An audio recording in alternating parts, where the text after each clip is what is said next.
Hey there, ladies and gentlemen, and welcome back. I'm your host, PattSun, and today we're gonna be taking a look at r/Am I the Asshole, where OP's ex actually baby trapped him and tried to force him into marriage. Unfortunately for her, he's not stupid. Let's begin. Am I the asshole for breaking up with my pregnant girlfriend because I don't want to be a father?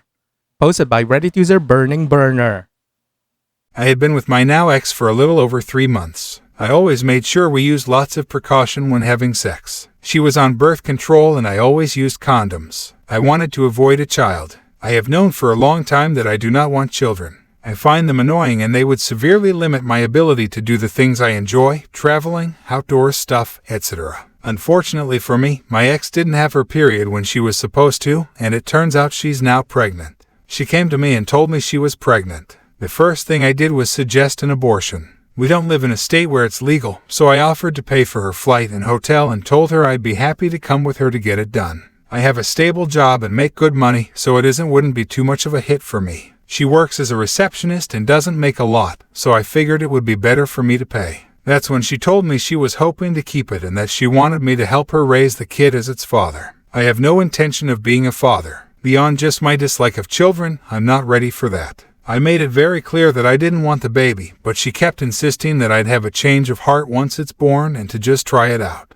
After a long exchange, I told her that if she intended to keep the baby, I would not act as a father. I broke up with her and told her that I would pay child support once it's born, but that I expect her to respect my wishes and keep the child away from me. Since then, she's been frantically texting me, begging me to come back and telling me she'd forgive me. She sent me voicemails crying. It does hurt to see, but I haven't responded. The other day she texted me saying how she can't raise the kid alone, and how I'm basically forcing her to get the abortion just by leaving. She called me an asshole, an abuser, and a sexist. She ended the text begging me to talk again. I certainly feel shitty. I really liked her and we had a good relationship before this, but I just don't want to be a father. I'm already bitter about the fact that I'll have to pay child support for 18 years, which will somewhat limit me financially. I also feel it isn't right for a parent who doesn't want their child to be involved. I just end up taking that pent-up anger and bitterness out on the child who is ultimately innocent, which I feel isn't right. With all this said, I come here to ask, am I the asshole?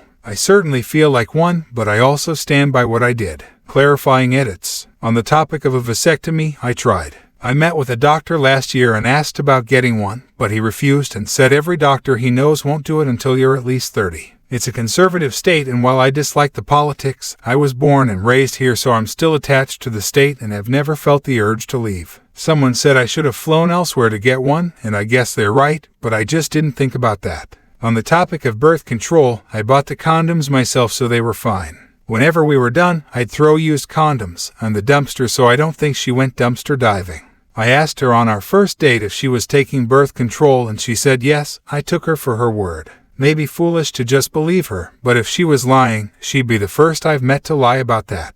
Most girls I've met are honest about it. I assume she was on the pill since that's the main birth control I know, but maybe she was on something else that I'm not educated enough on. That being said, I'll follow your advice and lawyer up plus get a paternity test. I don't know how long that will take, but whenever I get it done, I'll update here with results. Thank you for your judgments. I've been away for a bit, but I'm catching up and trying to read what I can. I'll be checking back periodically and replying to some people. All further feedback is appreciated.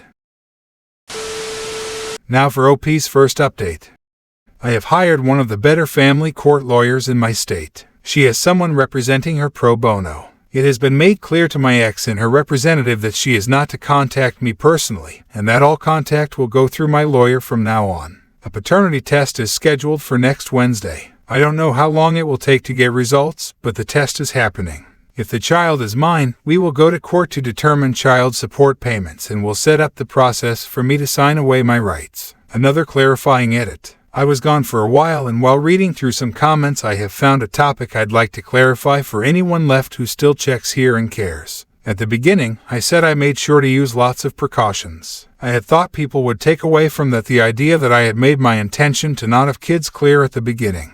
Just wanted to make that clear. She told me she wasn't looking to have kids. I should have been more clear about this, I guess. I was under the assumption that she didn't want kids, which is why I was blindsided by her change of heart once she was actually pregnant. I understand it happens, feeling change or whatever, but for me it was a big shock. When I go to get the paternity test started, she will also have an ultrasound and we'll talk then. I'll update on Wednesday. By the way, the test will take a few days to process, so I'll also update with results.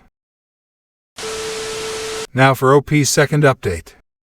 Sorry for the lateness, but I got the test done and the results are in. The baby is a girl and is indeed mine. When I saw my ex, I had a talk with her. We talked about birth control, and she told me she was on birth control and had no intention of having children, but once she found out she was pregnant, she changed her mind. I believe her. She was hopeful that I would come around to that perspective, so I made it very clear that I will not be part of the child's life and gave her 3 options. Option 1, get an abortion in any state of her choosing and I'll pay for her to stay there for a week, so she could basically take a vacation to Hawaii or NYC or Los Angeles on my dime, but I need to come with and get confirmation that she had the abortion. Option 2, put the child up for adoption and I'll pay for all the medical expenses that come with having a child. Option 3, keep the child and I pay my court-ordered child support, sign away my parental rights, have my name taken off the birth certificate, and have absolutely zero involvement with her or the child beyond my monthly payments. It was a tough conversation and she didn't take it well. She ended up crying for a while. She kept telling me that I would be a loving and kind dad, asking me to try fatherhood and think about how well our relationship was going before this happened, and to imagine our future together with a daughter. I told her I'm still firmly against fatherhood and she was devastated. She refuses to get an abortion, but is scared to be a single mother at 23, even though she wants the child. She told me that if I'm with her during the birth, see and hold the child, but still feel nothing for the baby after all that, then she will consider adoption. She also said if I change my mind about fatherhood, she will be waiting with open arms to enjoy parenthood together as a loving family and would hope I'd propose. I have made it very clear I don't want any involvement. I'm not sure what I should do since I would prefer for the baby to be put up for adoption rather than have to pay child support for 18 long years, but I also don't want to be around the baby at all or present during the birth. Advice is appreciated. Now for OP's third update. Finally back with another update. Over the past few days, I've gotten a new influx of advice. Some of this advice has been helpful or interesting. Some really good ideas were given to me, so I set up a lunch with my ex yesterday and we had a long and productive chat.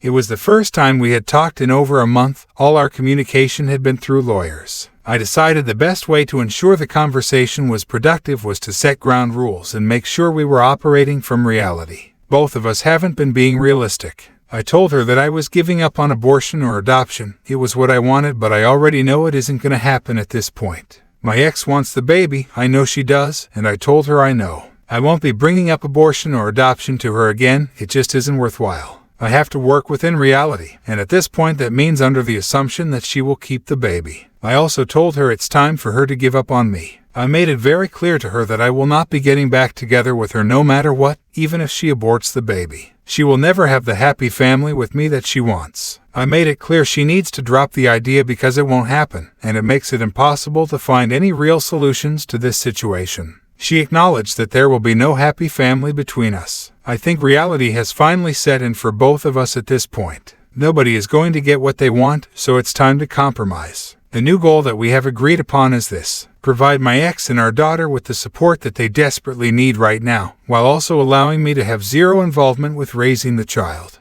In other words, I will not be involved in raising the child whatsoever, but will try to give my ex the resources she needs to make sure the child has a good life. I won't be in the delivery room and I will never see her. I will simply provide money. My ex has $25,000 in student debt that she needs to pay off. She is only making around $60,000 a year from her job, and she will be a single mother, which means child expenses and such. By contrast, I only have around $10,000 in student debt left to pay off, and after a little over 2 years working at the company I'm at, I just got a promotion and significant pay raise, so I'm now making roughly $150,000 a year. Additionally, there is plenty of room for further growth in my field, with income growth potential all the way up to $325,000 a year, although that is still pretty far off in the future. I don't say any of this to brag, just to put our situations in perspective. I'll have all my debts paid off by the end of 2025, plus I've been setting aside money into a savings account and investment funds. What I'm trying to say is I have money and she doesn't, so I will be making up for my lack of presence with significant financial support.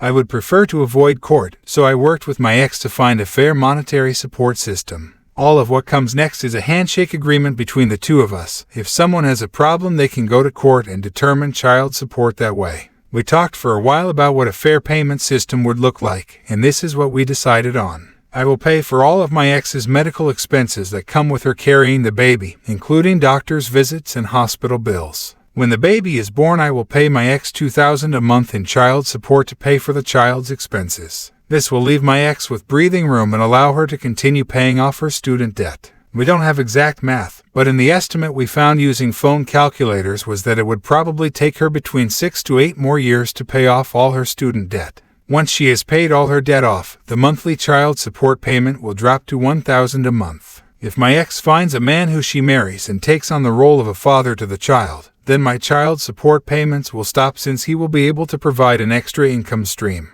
Additionally, I will create a savings account that my ex will be able to see. Starting the day the baby is born, I will deposit $500 into the account. I will then deposit $500 into the account on the first day of the month, every month, until the girl turns 18. At that point, she will be given access to the account as a college fund. Based on the math we did, the account will have roughly $108,000 in it, not including interest. I don't know how much college will cost by then, but that should be a significant help for her to pay for college. If she decides not to go to college, I will empty the fund into my personal savings account, so she only gets the money if she attends college. The fund has another condition on it, but I'll get to that later. Beyond money, my ex and the child will need emotional support. This is where my lovely sister comes in. She and her wife love kids. They have been looking into adoption for a few months now. Based on another comment I got, which I cannot find anymore and it's driving me crazy, I think whoever wrote it deleted it, from a woman whose brother was in a similar situation.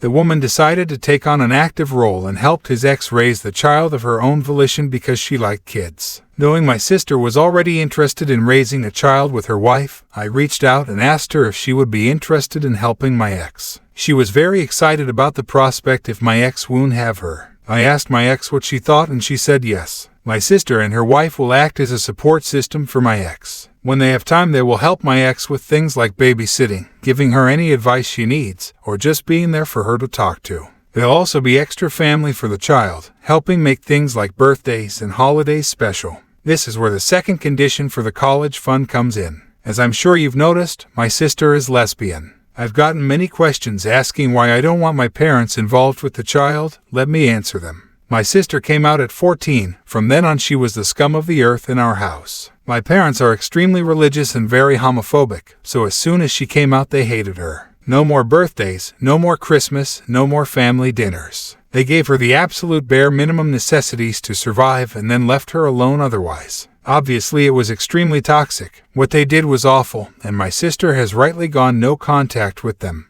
My second condition for the college fund is that my ex cannot tell them about the child or let them meet her. What they want most in the world is grandchildren, and I will not give them that joy. My ex has my sister's help and support, so she doesn't need my parents. I made it clear that if I ever find out about her visiting them with the child, there will be no college fund. Finally, I want to talk about me writing a letter. Based on advice from someone whose father came back and then left, they told me not to come back but to write a letter to my daughter as closure. I don't want to come back, so I thought it was a great idea. The letter will explain why I'm not around in this whole situation. I'm going to be truthful, but try to also be gentle in the letter. The goal is to make it clear that I didn't leave because of a particular hatred towards her, but just because I never wanted to be a father in the first place. I'll also include something about how hard her mother tried to make me reconsider and how much her mother loves her. I'll end it by wishing her good luck in life. The letter will be officially notarized and will be signed by both me and my ex. When she turns 18, if she has questions about me and wants them answered, my ex will give her the letter. If the letter still can't satisfy her and she wants further answers, I've given permission for her to talk to me in person.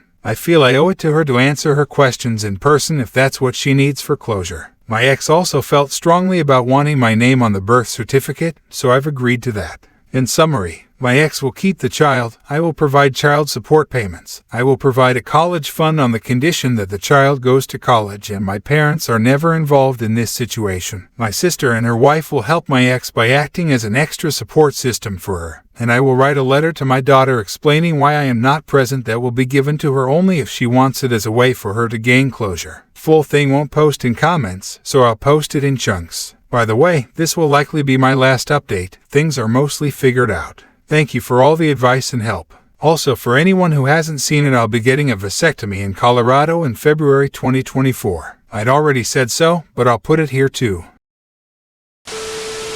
And now, for OP's third update. Happy holidays to everyone, hope you're having a nice winter. Short and boring update. I got our terms from Update 3 written up into a contract and X has signed. Some minor changes have been made which I will outline. Some things weren't legally enforceable, so those have remained part of a handshake agreement. The basic contract is I have 0 visitation rights and will never be allowed visitation rights, but X also has made active efforts to keep the child away from me. I will be paying for her medical care during the pregnancy process. We decided to adjust the payment system. I will be paying $1,500 a month in child support and an additional $500 will be added in support for every $50,000 my salary increases by, capping out at $500,000 for a max support payment of $5,000 a month. The handshake part of the agreement is the college fund in exchange for not notifying my parents of their granddaughter's existence. The college fund will be monitored by my sister. I deposit $500 a month until the kid turns 18, then the fund is made available to her if she is going to college or trade school. If she decides to forego higher education, she will instead receive a flat sum of $27,000, roughly a quarter of the total fund, and the remainder of the fund will go back to me. We scrap the idea of a letter. If she wants to see me when she's 18, she'll have to come find me. I decided it's best to make it a slightly higher barrier to finding me. My sister will still be involved in helping X with her parenting of the child, and they have chosen to make the girl aware that my sister is her aunt. Shit is pretty much settled. X is pretty far into pregnancy at this point and everything has worked out. Sorry to disappoint everyone who still wanted me to step up and be a present father. That is never happening. Wow, OP. Your ex hit the jackpot and got a pretty significant amount of child support, plus extra money out of you. Am I the only one who thinks that the ex actually tried to baby trap OP and get him to marry her so she can get a comfy life and get all of her debts paid? I actually believe that her final plan was to marry OP and then divorce him at a later date so she can get a fat paycheck. Pretty solid business plan for her. Unfortunately, OP is not a spineless simp, but she's still got a very significant amount of child support, so I guess she still won. Seriously, 3 months in and she got pregnant? That is so obvious. Viewer support is the best way for me to remain independent and continue bringing you these daily videos, which will always be here on my channels for you to watch absolutely free. So please consider subscribing to me on Rumble and on YouTube. Both will be linked in the description box down below. Thanks for listening, everyone. If you even somewhat enjoyed today's story, make sure to give this video a thumbs up, and if you really like it, consider subscribing to PattSun to never miss a future upload. Stay strong.